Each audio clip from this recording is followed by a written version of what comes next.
ನಮಸ್ತೆ ಸ್ನೇಹಿತರೆ. ಶಬರಿ ರಾಮನಿಗಾಗಿ ಕಾಯ್ದರೆ ಕುಬ್ಜೆ ಕೃಷ್ಣನಿಗಾಗಿ ಕಾಯ್ದಳು.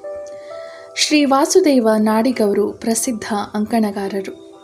ಅವರು ಬರೆದಿರ್ತಕ್ಕಂಥ ಒಂದು ಚಿಕ್ಕ ಅಂಕಣವನ್ನು ನಿಮ್ಮೆಲ್ಲರ ಮುಂದೆ ಪ್ರಸ್ತುತಪಡಿಸ್ತಾ ಇದ್ದೇನೆ ಸ್ನೇಹಿತರೆ. ಕಾಯುವ ತಪ.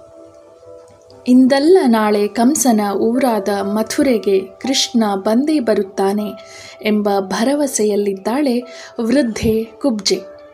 ಅನುದಿನ ಅವಳದು ಒಂದೇ ಕೆಲಸ, ಗಂಧವನ್ನು ತೆಗೆದಿಟ್ಟು ಕಾಯುವುದು.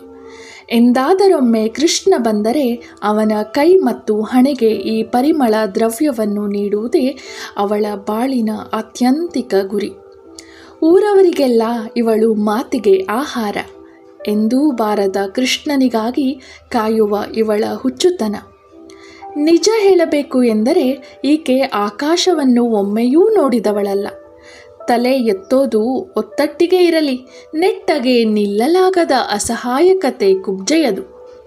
ಹೇಗೆ ಆಕಾಶ ನೋಡಬಲ್ಲಳು? ಉಸಿರಾಡಲು ತಲೆ ತಗ್ಗಿಸಿ ತಿನ್ನುವುದಕ್ಕಾಗೇ ಹೀಗೆ ಬೆನ್ನು ಗೂನಾಗಿದೆಯೇ ಎನಿಸುತ್ತದೆ. ಒಂದು ರೀತಿಯಲ್ಲಿ ಲೋಕದ ವಿಕಾರಗಳನ್ನು ನೋಡದ ಕುಬ್ಜೆ ನೆಲವನ್ನು ಮಾತ್ರ ನೋಡುವ ಧ್ಯಾನಸ್ಥಳೇ ಸರಿ. ಮಗುವಾಗಿದ್ದಾಗಲೇ ಕಂಸ ಕೃಷ್ಣನನ್ನು ಕೊಂದಿರುವಾಗ ಅವನು ಬರುವುದಾದರೂ ಹೇಗೆ ಮಥುರೆಗೆ ಎಂಬ ದಟ್ಟವಾದ ನಂಬಿಕೆಯಲ್ಲಿ ಲೋಕ ಮುಳುಗಿದ್ದರೆ ಕುಬ್ಜೆ ಕೃಷ್ಣ ಎಂಬ ಒಂದೇ ಹೆಸರಿನ ಭರವಸೆಯಲ್ಲಿ ಮಾಗಿದ ಜೀವ. ಕಂಸ ಏರ್ಪಡಿಸಿದ್ದ ಬಿಲ್ಲ ಹಬ್ಬದ ದಿನದಂದು ಕೃಷ್ಣ ಬಂದೇ ಬರುತ್ತಾನೆ ಎಂಬ ಒಂಟಿ ಕಾಲಿನ ನಿರೀಕ್ಷೆಯ ತಪ ಆಕೆಯದು. ಲೋಕದಲ್ಲಿ ಈ ಮಾತೂ ಇತ್ತು, ಕಂಸನನ್ನು ಕೊಲ್ಲಲು ಕೃಷ್ಣ ಮತ್ತೆ ಹುಟ್ಟಿ ಬರಲೂಬಹುದು. ನಾಳೆ ಬಿಲ್ಲ ಹಬ್ಬ. ಹಿಂದಿನ ರಾತ್ರಿ ಇಡೀ ಕುಬ್ಜೆಗೆ ನಿದ್ದೆ ಇಲ್ಲ. ಕೊಡಗಟ್ಟಲೆ ಗಂಧವನ್ನು ತೇಯಲು ಕೂತಳು. ಹಗಲಾದದ್ದೇ ಗೊತ್ತಾಗದ ಹಾಗೆ.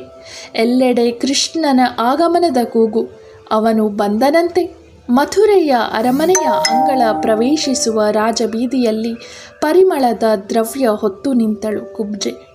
ಇದನ್ನು ಮೊದಲೇ ಬಲ್ಲ ಕೃಷ್ಣ ನೆಟ್ಟಗೆ ನಿಲ್ಲಲಾಗದ ಕುಬ್ಜೆಯ ಎದುರು ಮೊಣಕಾಲೂರಿ ಕುಳಿತು ಹಣೆಗೆ ಗಂಧವನ್ನು ಹಚ್ಚಿಸಿಕೊಂಡು ಕುಬ್ಜೆಯ ಬೆನ್ನು ಸವರಿದಾಗ ಕುಬ್ಜೆಯ ಗೂನು ಕರಗಿ ಸಹಜವಾದಳು.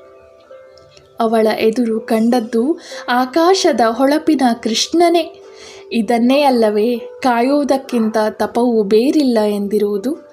ಸ್ನೇಹಿತರೆ, ಬಾಳು ತಾಳ್ಮೆಯನ್ನು ಬಯಸಿದರೆ ತಾಳ್ಮೆ ಬಾಳನ್ನು ಗೆಲ್ಲಿಸುತ್ತದೆ ಅಲ್ಲವೇ?